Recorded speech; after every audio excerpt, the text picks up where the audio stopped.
Šių metų pavasarį Kaune Egidijus atidarė privačią onkologijos kliniką. Verslininkas neslepia, pirmosios žmonos netektis ir bejėgiškumo jausmas ligos akivaizdoje subrandino norą padėti kitiems. Drąsiam vyro žingsniui atidaryti vienintelę tokią kliniką Lietuvoje pritarė ir žmona Sandra, kuri užima klinikos vadovės pareigas. Pasak Egidijaus, iki šiol Sandrai neteko iš arti susidurti su artimojo netekties skausmu. Todėl teko išmokti susidoroti ir su negatyviomis mintimis.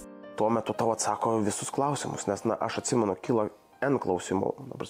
Po chemoterapijos ten, nežinau, kojos tirpsta, skambinu, natūralu. Aš suprantu, gydytojus, jie turi 100 pacientų. Krūvis yra milžiniškas. Tiesiog taip jau yra.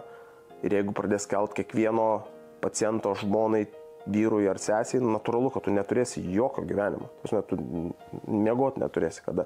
Ir buvo tas modelis daromas, kad tu viską greitai pasidarai, visus įmanomus tyrimus profesionaliai, nes mūsų specialistai aukščiausio lygio, ir gauni visą įmanomą informaciją. Sergančiam onkologinė liga kiekviena diena yra svarbi, tad jam privalo būti suteikiama reikalingiausia pagalba. Tuo įsitikinęs klinikos įkūrėjas Egidijus. Kita vertus, jis atvirai ir be jokių užuolankų kalba apie medikų klaidas. Mat kartais pacientui būna nustatyta klaidinga diagnozė. Turėjom atvejų, kai chemoterapijos turėjo 7 ar 8 kursus ir po to pas mus pasižiūri, kad, čia remisija, jiems neturėtų būti chemoterapija lašinama. Yra buvę, kai buvo sudėliotas gydymas, kad šalint krūtis, bet aiškiai mūsų gydytojai visi pasitarė, sakė, ne, iš pradžių turėjo būti chemoterapija.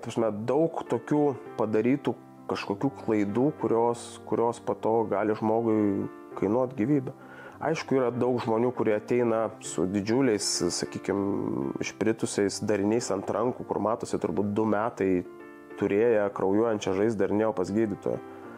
Tai žmonių, kurie turėjo skausmus kitose vietose ir po keletą metų nėjo. Nors ten, sakykime, tuštinosi kraujais ar dar kažkokios buvo indikacijos, kad turbūt nėra čia paprasta liga. Aš manau, kad tiesiog yra ant tiek bijoma to vėžio, ant tiek bijoma tos ligos, kad tu tiesiog neini ir tu lauki iki paskutinio.